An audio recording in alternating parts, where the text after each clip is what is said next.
Hi friends, welcome to my channel. இன்னைக்கு நம்ம ஈஸியான பர்த்டே கேக், அதுவும் ஹார்ட் ஷேப் மோல்டே இல்லாமல் ரவுண்ட் ஷேப் கேக்கை எப்படி ஹார்ட் ஷேப்பில் மாற்றுறதுங்கிறத பார்க்கலாம். வீடியோவை ஸ்கிப் பண்ணாமல் பாருங்கள், நிறைய டிப்ஸ் இடையில் சொல்லியிருக்கேன். ஃபஸ்ட்டு ஸ்பாஞ்ச் கேக் செய்கிறதுக்கு எக் யோக் தனியாக எக் ஒயிட் தனியாக பிரித்து வச்சுருக்கேன். நம்ம ஆல்ரெடி அப்லோட் பண்ணியிருக்கோம் ஸ்பாஞ்ச் கேக் எப்படி செய்கிறதுன்னு. உங்களுக்கு எக் சேர்க்க விருப்பம் இல்லைன்னா கர்டு இல்லைன்னா யோகர்ட் சேர்த்துக்கங்க. நான் 4 முட்டையோட வெள்ளை கருவை இந்த மாதிரி பீட் பண்ணதுக்கப்புறம் 1 கப் அளவு சுகர் பவுடர் சேர்த்துருக்கேன். அதையும் சேர்த்து நல்லா பீட் பண்ணிக்கிடுவோம். முட்டையோட வெள்ளை கருவை பீட் பண்ணதுக்கப்புறம் முட்டையோட மஞ்சள் கருவை ஒன்றா சேர்த்து பீட் பண்ணிக்குவோம். ஒரே நேரத்தில் எல்லாத்தையும் சேர்த்துடக்கூடாது ஃப்ரெண்ட்ஸ். எலக்ட்ரிக் பீட்டர் இல்லாதவங்க மிக்ஸி ஜாரில் கூட பீட் பண்ணிக்கலாம் ஃப்ரெண்ட்ஸ். அப்படி இல்லைன்னா ஹேண்ட் பீட்டரில் பீட் பண்ணிக்கலாம். இப்போ நான் 1/4 கப் அளவு வாசனை இல்லாத ஆயில் சேர்க்குறேன். ஆயிலுக்கு பதிலாக மெல்டட் பட்டர் கூட யூஸ் பண்ணிக்கலாம், அதுவும் நல்ல ஸ்பாஞ்சியாக இருக்கும். 1/4 டீஸ்பூன் வெனிலா எசன்ஸ் சேர்த்துருக்கேன். மிக்ஸி ஜாரில் சேர்க்குறதா இருந்தால் ஃபஸ்ட்டு முட்டையையும் சுகர் பவுடரையும் சேர்த்து நல்லா பீட் பண்ணதுக்கப்புறம் 1/4 கப் ஆயில் சேர்த்து பீட் பண்ணி ஒரு பவுலுக்கு ட்ரான்ஸ்ஃபர் பண்ணிக்கோங்க.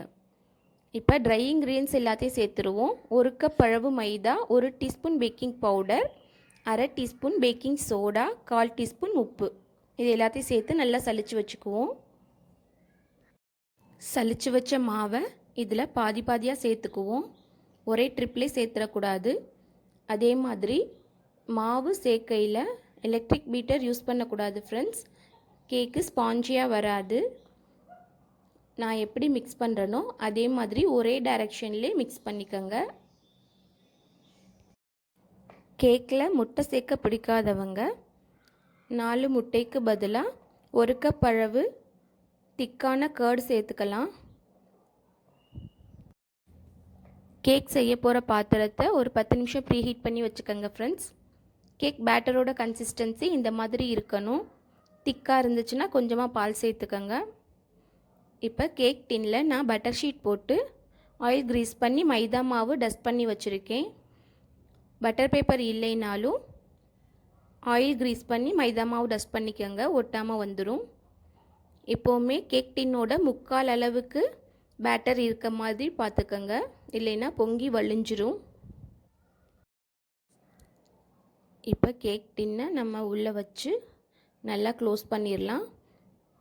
ஆவி வெளியில் வராதபடி நல்லா க்ளோஸ் பண்ணிடணும். இந்த ஹோலை அதனால் பேப்பர் வச்சு நான் க்ளோஸ் பண்ணிட்டேன்.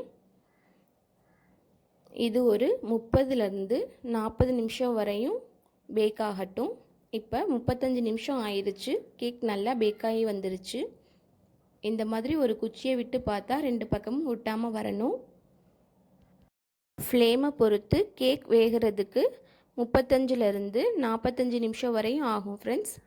கேக் நல்லா ஆறுனதுக்கப்புறம் அதை டீமோல்ட் பண்ணிக்கலாம். Butter paper homemade butter paper தான் ஃப்ரெண்ட்ஸ். பட்டர் பேப்பர் செய்கிறது ரொம்ப ஈஸி தான். ஒரு A4 ஷீட் இருந்தால் அதில் நல்லா ஆயில் க்ரீஸ் பண்ணி பட்டர் பேப்பராக யூஸ் பண்ணிக்கலாம். அதோட டீட்டெயில் வீடியோ நான் டிஸ்கிரிப்ஷனில் லிங்க் கொடுக்குறேன், தேவைங்கிறவங்க பார்த்துக்கங்க. பட்டர் பேப்பர் யூஸ் பண்ணையில் எக்ஸஸாக இருக்க ஆயிலை அப்சர்வ் பண்ணிடும்.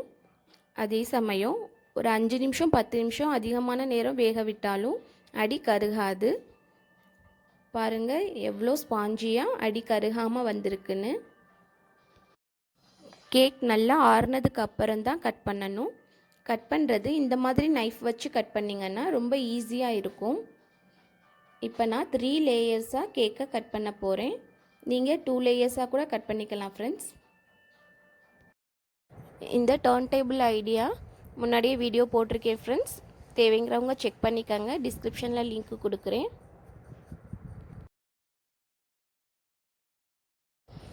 பாருங்கள் கேக் நல்லா சாஃப்டாக உள்ள ஸ்பாஞ்சியாக இருக்குது.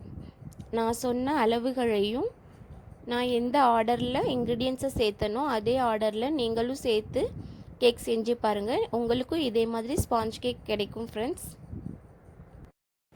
கேக் வெந்துக்கிட்டு இருக்கையில் அடிக்கடி ஓப்பன் பண்ணி பார்க்கக்கூடாது. வேர்வை தண்ணி உள்ளே வடிஞ்சிருச்சுன்னா ஒரு மாதிரி வேகாதது மாதிரியே தெரியும். ஒரு 30 நிமிஷத்துக்கு அப்புறமே நீங்கள் ஓப்பன் பண்ணி பாருங்கள். ஃபஸ்ட்டு லேயரில் சுகர் சிரப் அப்ளை பண்ணிக்குவோம். சுகர் சிரப் செய்கிறதுக்கு 5 டேபிள் ஸ்பூன் சுகரை 3/4 கப் தண்ணி ஊற்றி நல்லா கொதிக்க வச்சு சுகர் கரைஞ்சோன்னு எடுத்து ஆற வச்சு யூஸ் பண்ணிக்கலாம்.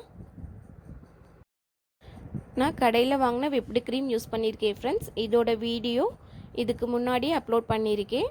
அதோட லிங்க்கும் டிஸ்கிரிப்ஷனில் கொடுக்குறேன் ஃப்ரெண்ட்ஸ். இதில் பிங்க் கலர் ஃபுட் கலர் சேர்த்துருக்கேன். அதையும் சேர்த்து நல்லா பீட் பண்ணி எடுத்து வச்சுக்குவோம்.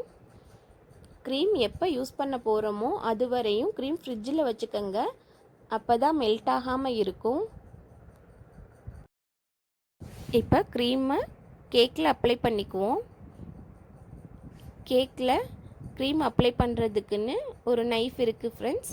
அது இப்போ என்கிட்ட இல்லை, அதனால் ஸ்பேச்சுலா வச்சே அப்ளை பண்ணிக்கிறேன்.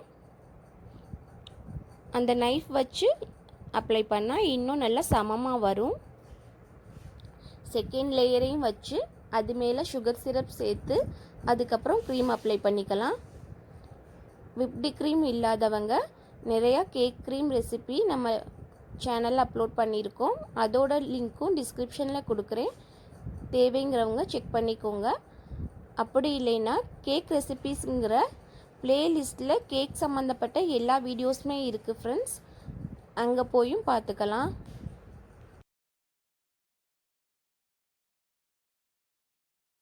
இப்போ தேர்ட் லேயரை சேர்த்துக்குவோம். மேல் பக்கம் கீழே போகிற மாதிரி கேக்கை செட் பண்ணிக்குவோம். அப்போ தான் கேக் நல்லா ஃப்ளாட்டாக இருக்கும். சுகர் சிரப் அப்ளை பண்ணதுக்கப்புறம் கேக் க்ரீமை அப்ளை பண்ணிக்கலாம். கேக் க்ரீம் அப்ளை பண்ணி கேக் செய்கிறதுல நான் பெரிய எக்ஸ்பர்ட்லாம் கிடையாது ஃப்ரெண்ட்ஸ். நானும் இப்போ தான் கற்றுக்கிட்டு வரேன். இதை பார்க்கையில் உங்களுக்கும் ஒரு ஐடியா கிடைக்கும். இப்போ ஹார்ட் ஷேப் கேக்குக்கு நான் எப்படி லைன் போட்டிருக்கனோ அந்த மாதிரி லைன் போட்டுக்கிட்டு அந்த லைனில் கட் பண்ணி எடுத்துடணும் அந்த பீசஸை. நீங்கள் கேக் க்ரீம் அப்ளை பண்ணாமல் கூட கட் பண்ணிவிட்டு அதுக்கப்புறம் அப்ளை பண்ணிக்கலாம் மேலே மட்டும். நான் அந்த லைன் தெரியணுங்கிறதுக்காக கேக் க்ரீமை அப்ளை பண்ணிவிட்டு அதுக்கப்புறம் லைன் போட்டு காமிச்சிருக்கேன். இந்த மாதிரி கட் பண்ணி எடுத்ததுக்கப்புறம் சைட்லலாம் நல்லா க்ரீம் அப்ளை பண்ணிவிட்டு நம்ம கட் பண்ண பார்ட்டை நான் எப்படி செட் பண்ணுறேனோ அதே மாதிரி செட் பண்ணிக்கோங்க ஃப்ரெண்ட்ஸ். பேக்கரியிலலாம் கையில் க்ளவுஸ் போட்டு யூஸ் பண்ணுவாங்க. நம்ம வீட்டுக்கு செய்கிறதுங்கிறதுனால அதெல்லாம் செய்யலை ஃப்ரெண்ட்ஸ். அதே மாதிரி கேக்கை டெக்கரேட் பண்ணையில் ஏசி ரூமில் வச்சு தான் கேக் டெக்கரேட் பண்ணுவாங்க. அப்போ தான் கேக் க்ரீம் மெல்ட் ஆகாமல் இருக்கும். நம்ம அதுக்கு பதிலாக ஃப்ரிட்ஜில் செட் பண்ணி மெல்ட் ஆகிற மாதிரி இருந்தால் ஃப்ரிட்ஜில் செட் பண்ணி ஒரு 10 நிமிஷம் 1/4 மணி நேரம் கழித்து எடுத்து அதுக்கப்புறம் யூஸ் பண்ணிக்கலாம்.